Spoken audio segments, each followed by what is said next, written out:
Okay, everybody, welcome to the We Win Injury Law podcast. I'm Tyler Todd, your host, sitting here with my co-host, Jared, the Snow Canyon Man Sandberg. Good afternoon. Good afternoon. Well, this is particularly relevant. Good afternoon, not Mr. Ryan Reynolds, but I think that's kind of made pretty popular with Ryan Reynolds and Will Ferrell, the movie Spirited. But good afternoon. Happy Masters Friday. Masters Friday. And for those listening and not viewing on YouTube, Tyler's got his Masters green polo on. I got my Masters green. I got a jacket. It's Happy Masters Friday. And we're going to talk about, in today's episode, some crazy stuff that everybody's pretty familiar with. But we wanted to talk about it with you and get a little bit more deep dive into it. And of course, we want to make sure we're up to date when new stuff comes out. And we'll talk about that then as well. But today's episode, Hollywood Unscripted. Hollywood Unscripted, a little deep dive into the battle of Baldoni versus Lively. What do you think about it? Just personally, what do you think about it? Celebrity feuds are entertaining. It is entertaining. It's entertaining. It's entertainment. And in the legal world, we don't get a ton of we have a lot of what we think is very entertaining, but maybe the rest of the world doesn't think like a car crash case or something. You get the McDonald's hot coffee, and we did a Starbucks case, but you don't get the Tinseltown drama in the legal. Well, it doesn't happen very often, of course, right? But when Captain Jack Sparrow he was literally in the middle of the media spotlight for his case with Amber Heard, and you have Gwyneth Paltrow. That was a Utah case, actually. That was a Gwyneth Utah Paltrow case. With the ski accident case. That was, I think front and center. I don't know if front and center with the media like this one is. But it was almost like the first time people that maybe weren't the type to normally watch like a court TV type setting wanted to see everything. Well, it's entertaining. It's drama. It's why people love Suits. I hate Suits because I don't know. Do you watch Suits? No, I don't like it either. Apparently Suits LA now is a big show. That's a big thing. People love Suits. I mean, my problem with the show has always been, I think I can appreciate the drama part of it, but I didn't like the legal part of it. I don't like the legal side because it's just not really legal, and it's not accurate. So I don't like that either. But Harvey, look, I get it. I get the appeal. Harvey's a stud. Everybody loves Harvey. Sharp. So I get it. I get the appeal. You can't handle the truth, right? I mean, it's a great scene. Great movie, great scene. So people love the legal drama, and I get it. I wish it had more of that flair in real life, but that's why we're talking about it. Yeah. To bring a little bit of that Tinseltown flair to the podcast. So everyone's familiar, Baldoni, Lively. I think sides have been drawn. Yeah. I mean, it's died down a little bit, and we're going to get into that as to why. So we're kind of maybe resurrecting a little bit the discussion regarding the case. Well, and because it's not gone away. I think that's the most important part. Even though it's not super hot in everyone's TikTok feed, it's not going away. And it hasn't gone away. Yeah, well, I was just going to say, we're going to talk about that. This is maybe the problem with a Suits drama is, and one of the reasons we don't like the legal is in one episode, they've gone from like intake to jury trial in a matter of like 3 or 4 days. Yeah, right. And what everyone's wanting, they're wanting more juicy tidbits in this Baldoni Lively, and it's going slow because it's complaints filed in December of last year. December 24, complaint filed by Lively against Baldoni, her director. And obviously then now everything starts coming out, right? And then Baldoni files the counterclaim. So I think hers is 250 million, 200 million, and his is 400 million. And I could have that backwards, but regardless, hundreds of millions of dollars against each other, alleging, right, defamation, harassment, extortion, intentional interference of emotional distress and contractual relations and all those things. And those are all causes of action, legal causes of action that each party has alleged against the other, which is a little, not as exciting or sexy as all the drama. But as lawyers, that's what we look at. Yeah. Like, what are the actual causes of action? What are they doing? And then the protective orders came. Well, I think there was a motion to dismiss. Yeah, I think they all, which is typical in a lawsuit, right? When someone files a complaint, especially on a big case, very common to have issues with the pleadings and the initial paperwork of the complaint. I think they tried to dismiss a bunch of things on their face. Unsuccessful early on. Unsuccessful. And some of this is, we don't deal with this a lot, but we've dealt with it on a couple cases where there is a blend with big cases where you do have to worry about media attention. I mean, that's something that on your average car accident case, slip and fall, you don't really deal with it. But on a case of this size, not only do you want to win the legal battles, but those attorneys, again, I don't wish to be in their shoes. It's funny commenting on it. I'm glad it's not our gig. It's not, I can't imagine it's fun to also have to like try to win the PR battle.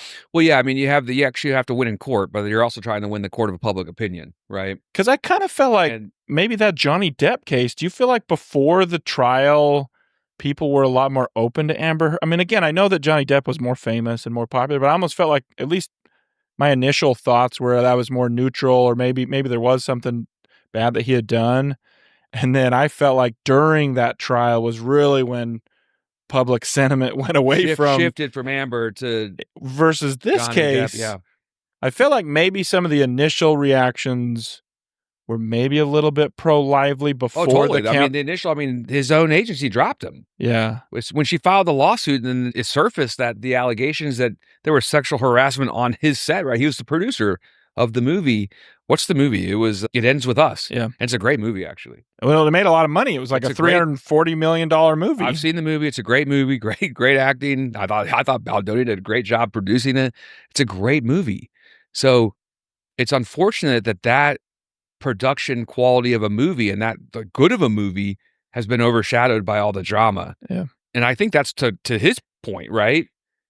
She comes out with this sexual harassment lawsuit, and then and all hell breaks loose, right? Yeah. I mean, it's hit the fan.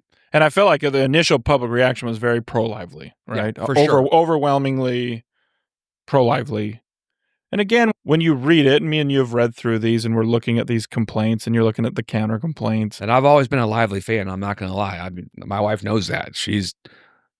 But you know what I mean? But then it comes out, you're like, oh my gosh, this does sound terrible, right? Right. Well, initially. And we do this. Me and Tyler have had this discussion sometimes. Even when a defense files a great, summary judgment motion or something, there's sometimes where I go into Tyler's office and I'm like, Tyler's like, have you read it yet? I'm just pulling it up. And I'm like, oh, Tyler. We're cooked. We're cooked.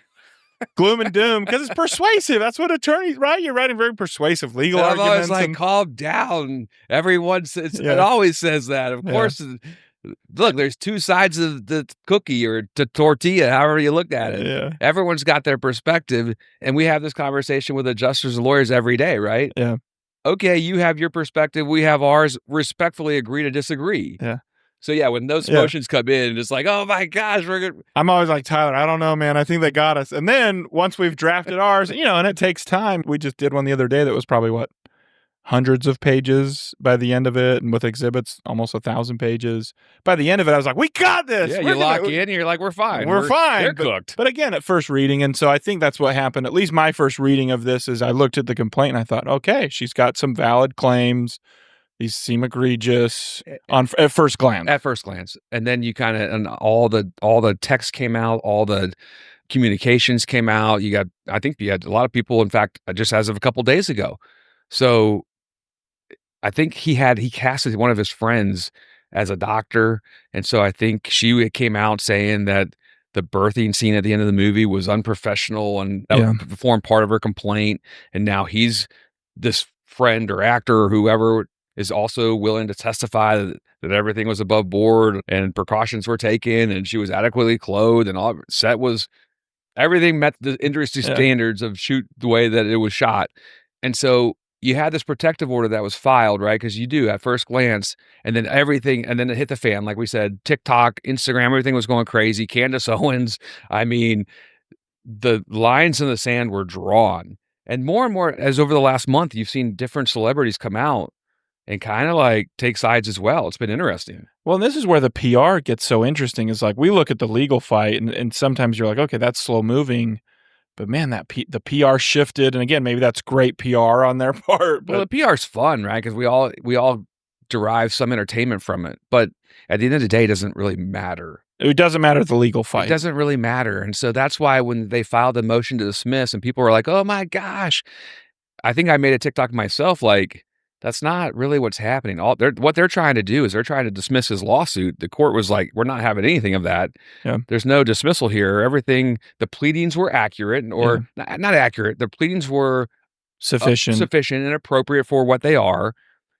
The cases are moving forward, and then protective orders got filed, which is a very procedural, step. Very common in that type of a case. So, and then it's interesting because both attorneys kind of came out and said, we won. Yeah. And really neither side won the protective order. Yeah. In fact, and I think it was Lively's team that filed the protective order or filed a motion for a protective order. Yeah. And it was granted in part and denied in part.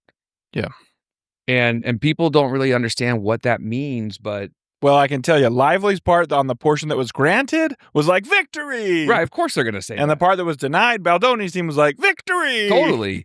And that's what lawyering is. That's what we do. And when me and you look at this, do you kind of look at it like maybe a split decision or something? Of course. I mean, it was, honestly, I looked at it like neither side won. Neither side won. It honestly was, well, duh. That's what a judge is going to do. Because it happens in cases all the time without the celebrities and the hype and the media. This happens all the time where a court's going to grant a protective order to keep the private stuff private, but then limit the scope on discoverable information. Yeah. Because Lively's team, as part of that protective order, asked for all kinds of like information and data and records from like years ago. And it's completely irrelevant to this case. Yeah. And so the judge saw through that. So that was the denied part. Yeah. Granted the easy stuff, which most attorneys just even stipulate to. And what that means is that you just agree to it. Yeah. Oh, can we just stipulate to like, making this not public? Social security numbers, cell phone numbers, texting. Yeah. Especially on a celebrity. Right. I mean, that's obvious. That should have been obvious and agreed to. And and of course they probably weren't agreeing to anything. Yeah. So hence, the need to file a motion. There are times, and we deal with this, where you do have to get your client's permission on a lot of things. And I can't imagine how that pitch would have. I know you told us to fight on every single issue and never concede anything, but real quick, this is normal. Can we concede this? And I guarantee that went over. I guarantee they're like, no, like a dead fish. Right. Totally. So that's just normal stuff that, granted. Well, from a legal perspective, we're sitting here saying, well, duh. Yeah. That's obvious. That's not a victory. That's just that makes perfect sense. Yeah. And then the denied part, that's not a victory. That just makes sense. That's just not. Pretty normal to limit the bounds of discovery. I mean, they're broad, but they're not unlimited. Right. And so really all the where we are in the case at the moment is both sides are just now conducting discovery. And it's just like it sounds. You're doing what's called interrogatories. You're asking questions that they have to answer. And you're doing a request for production of documents where you have to produce a number of, whether it be text messages, emails, stuff back and forth. Now you can assert privileges, right? Because I'm sure there's a ton of communication between Blake Lively and Ryan Reynolds. Yeah. That they can claim a spousal privilege and say, we're not going to produce that because it's protected. Which I'm sure will be more battles coming, right? Yeah. As to what has to be produced between communications between Blake and Ryan. That'll be interesting. Well, this is, and maybe we can post a clip on this on our socials, but do you remember when Justin Bieber was deposed? How he showed up to a deposition? Maybe we could watch that as an episode, but it's pretty entertaining. Can you imagine getting to be the lawyer to depose these guys? Because they're all going to get deposed as part of the case. Well, they're going to be well coached. I mean, obviously, what they do, they're actors. I know, but so remember, Amber. They're going to play roles. I know, but remember, Amber Heard was well coached, and we all know who that played out. I don't know if her quality of being an actor is as good as Ryan and Blake. I don't know. That's true. I mean, Amber. But it did not go well. It didn't go great. But I think it's interesting because overcoached. Maybe overcoached. This is where I think it's interesting because that's going to be a legal battle, right? Yeah. In regards to communications between Ryan and Blake and what has to be produced. And this is why it gets interesting because if you guys all saw the SNL skit, did you see that? Do you know what I'm talking about? I saw, if it's the one I'm thinking of, maybe, but the SNL just had their, is it 50th year anniversary? Yeah. And so they had all these past cast members and celebrities, and it was a big deal. I've meant to watch it, but we haven't gone back and watched it yet. But I did see this, where Ryan was part of the skit where he stood up and he said, was I not supposed to? Oh, they said, oh, look, it's Ryan Reynolds. It was, what's her name? Tina Fey and Amy Poehler. Yeah. Where they say, oh, look, it's Ryan Reynolds. How's it going? And he was like, oh, like, what have you heard? Yeah. Or something like that, right? And I mean, basically talking about the very public lawsuit. And then there's cameras that were on Blake Lively's face looking up at her husband, Ryan, like almost as if she didn't know he was going to do that. Like she wasn't aware of it. Yeah. And he might not have even been aware of it to some degree. You never know with the SNL stuff. My personal opinion is that's exactly what the skit was about. Okay. That he was very aware of it and was trying to make light of it. And to me, from a legal perspective, why I'm saying I think it's very interesting from a legal perspective is I'm just curious whether that's going to be an argument that Baldoni's lawyers can use that will open it up. Yeah. Meaning those communications between Blake and Lively have to be disclosed. One, because they're co-defendants, and two, because he's almost invited it in. Like he's open. He after the protective order was entered, like after the motions were filed, the SNL skit occurred. Yeah. And my guess too, and this is where it gets so weird, is like we're telling our clients stay off social media, right? Because you don't want anything to be manipulated against you. But these guys can't stay out of it and stay out of being on television. That was what's so odd about it. And so that's where I agree. I think it'll probably end up opening them up. It might have been one of those things where they had to be disclosed, but then there was going to be like maybe an in-camera review of what could be part of the case, what was excluded. But it does open it up to maybe get a lot more of those communications. From a legal perspective, I was literally shocked that he did it. Shocked. And again, I'm speculating. I don't know whether she knew or didn't know. It was obvious to me, at least, that he knew exactly what he was doing. Whether she knew about it or not, I don't know. It looked to me as if she didn't. Well, and if you were the lawyer advising the two of them, you would have said, don't agree to this. If you are Lively and Reynolds lawyers, I would bet they had no idea he was doing that. I agree. Because if so, I would think they would have advised him, do not do that. Yeah, don't do it. It looks horrible. Because if you're the judge and you see that, and it's a big show, SNL, I think everybody knows what Saturday Night Live is. I think everybody probably knew that it was happening. Well, or even like, can you imagine that clip getting played if it does get to trial? And again, I don't know if it'll get to trial, but if it does get to trial, and he's trying to sing this, well, this has really impacted our life, and then was it really impacting your life? Look at you making fun of it. We haven't been able to go out in public, and we haven't been able to do this, and we haven't been able to. Totally. And then at the same time, like, it didn't really seem like you couldn't go out in fact, you made one of the most televised shows on television. You made an appearance and you made light of this lawsuit. I was shocked. Yeah. Completely shocked they did that. And to your point, if they go in and try to cry, I don't know. How do they do that after that SNL skit? I don't know. I'm trying to find the actual causes of action. Well, there's hostile work environment, harassment. Right. We have those false and defamatory statements. Invasion of privacy. How do you argue invasion of privacy when you do that skit? Right? I mean, because it just invited more people to, oh, what are they going through?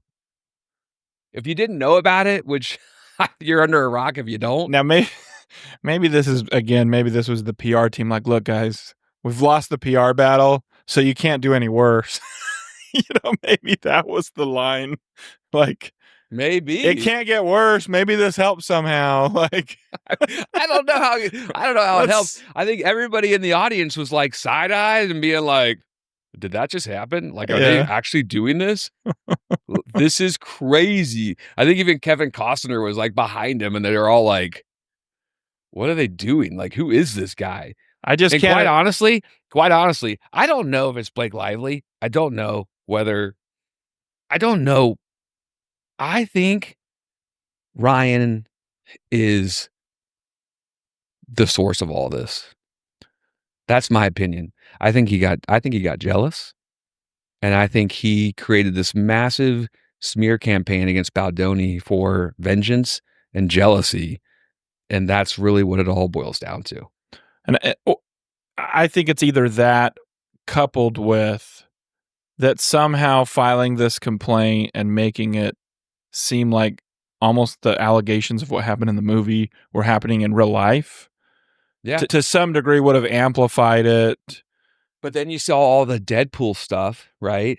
The Deadpool Wolverine clips of him making fun of Baldoni, essentially, right? Yeah. And all the different clips in that movie that were on parallel with what was happening, or at least because nothing had come out at that point. Yeah, and it does seem like jealousy. Just seemed like jealousy. It just seemed like really petty jealousy issues, which is what sparked the scenes from the Deadpool movie. Yeah. Deadpool versus Wolverine, I think. Yeah. The third one. Yeah. And I don't know. Well, and it's so hard. And this is where what I don't know is, again, I don't know. We don't know Ryan Reynolds personally, but the way, know Ryan? I mean, a little. Hey, Ryan. Yeah. Just, but you know what I mean? At least the actor that he typically portrays, and even the comedy that he seems to do on Jimmy Kimmel type shows, he kind of comes off as an arrogant asshole. That's kind of his shtick. Now, whether that's just him being normal, and so it's really easy to also act that way, it was so different to seem jealous. Yeah. Like he comes off as this cocky, confident person that wouldn't maybe be overly jealous, and then yet everything we're seeing come out feels like the most jealous person or spouse. Well, it smacks of jealousy for sure. I've never been a Ryan Reynolds fan per se, or his movies. Some of them are good. Some are good. I mean, Spirited was good. Good afternoon. Well, I like the Deadpool ones. Yeah, the Deadpool movies are good. I mean, I'm not knocking Ryan Reynolds as an actor. I'm not like a huge fan. I can get the appeal, right? He's a handsome devil. I get the appeal, but I don't want to say any of that because of my perspective now regarding the lawsuit. What I think is happening. And I think what is happening now is that it's just pure jealousy and rage against someone he perceived as being a threat against his wife. Yeah. And I think he thought he was Hollywood elite and could do whatever he wanted to. And to some degree, to Blake Lively's defense, I think he's using her as a pawn, which is super, super shitty. Yeah. I mean, let's be honest. I think he's using her as a pawn and manipulating that whole situation. Because look, you can run it again and go back and watch that skit on SNL. I truly believe she didn't know that he was going to do that. Or at least that's what it looks like. That's what it looked like. Now, tell me this. Did you know who Jason Baldoni was prior to any of this coming out? Well, you almost just made your own point because it's actually Justin Baldoni. I know that. I was seeing if you notice it. Oh, you did that on purpose? Because I've talked to my wife about it, and she's like, on purpose? Yeah. She's like, I don't know. Well played. She's like, I don't know who it is. And I was going to see if you were like, no, I know who. And I was going to see if you, because most people I don't think knew him. Well, to be fair, to answer your question, that was not a good way of describing or identifying, because I know it's Justin Baldoni from all this stuff. Before this stuff, I had no idea who he was. Yeah. I had no idea who he was. But I think there's a lot of people that, and again, to what your previous point, which is I think he thought he was Hollywood elite, and whatever I say is going to get, the PR is going to go our way because we're more famous than him. Right. Yeah. Everybody knows who Ryan Reynolds is. Very few before this knew who Justin Baldoni knew who he was. Right, for sure. Or knew him maybe from a movie they liked, but again, you wouldn't have known him like Blake Lively and Ryan Reynolds. Totally fair. And so I think, if anything, this has probably helped him in some degree. Yeah. Now everyone knows him. Now, whether that helps him or not, I don't. You're not wrong. And that actually might be a great argument, or defense that he's been, somewhat damaged a certain way, because you're right. His fame has almost skyrocketed since all of this. I don't now. Whether he gets projects is right. a totally whether different. that equates to actually income and work and projects and whatnot. That's obviously yet to be determined. But that's all the stuff that they're going to be identifying in this discovery process. Yeah. Right? Where have they really been damaged? What careers have really been ruined, if at all? Or all of them? Have they destroyed each other's? Like you could actually see a jury come out and say, "Look, yeah, she's been damaged to the tune of $200 million, and so is he." Walk away. Neither side gets anything, even though They both technically could win and both lose. You know what? This is unfortunate because a lot of people, if you're in lawsuits or you have a potential lawsuit or you just don't know whether you have a lawsuit, most lawsuits do settle. I mean, a lot go to trial, but the majority settle. Yeah. And they either settle pre-litigation or they settle post-litigation and through like a mediation or alternative dispute resolution process. Yeah. This one's going to be so complicated. I think similar to Johnny Depp and similar to Gwyneth Paltrow, these celebrity lawsuits, I don't think settle because they have too much either pride or they have too much invested or for whatever reason, their value and worth means more in the court of public opinion than actually in the courtroom. Like it's an all or nothing. It's an all or nothing. You either have to win or because settling makes it seem like both sides lose. Right. And so it's either that they're both going to reach an agreement to walk away because they have to some degree been detrimental to each other to a degree where it's almost you don't come back from it. Yeah. Or it's going to go to court where one side loses and one side wins. Yeah. And they're going to have to do it because there's just no way to avoid what the consequences will be to the loser. I agree. That's the way I see it. And the protective orders, whatever, those are not that big a deal. But right now, what they're doing, and even though it's quiet out there, the lawyers are going to work doing all the discovery. Depositions, like you said, that's going to be interesting when they get deposed. Who's going to do it? Because the public wants to see those. And my guess is those are going to be protected. You'd never get those until after the fact. I'd be shocked if they made its way to the, out, but crazier things have happened. But I'd love to be a fly on the wall on that deposition. Both sides. Both sides. But that's where they're at the moment. So with new stuff, we'll update you. We'll talk about it, but it's not gone away. So just because it's quiet doesn't mean it's gone away. So stay tuned, tune in, subscribe. Hopefully, the 2 or 3 of you that actually watch, it's mildly entertaining. Hopefully we get more subscribers and more viewers. Yeah, we're hoping for 6. We're really shooting for 6 as that magic number. But hopefully from a legal perspective, a lawyer perspective, this is helpful. And but tune in. We Win Injury Law Podcast. We always love talking this stuff. This is great stuff. And stay tuned.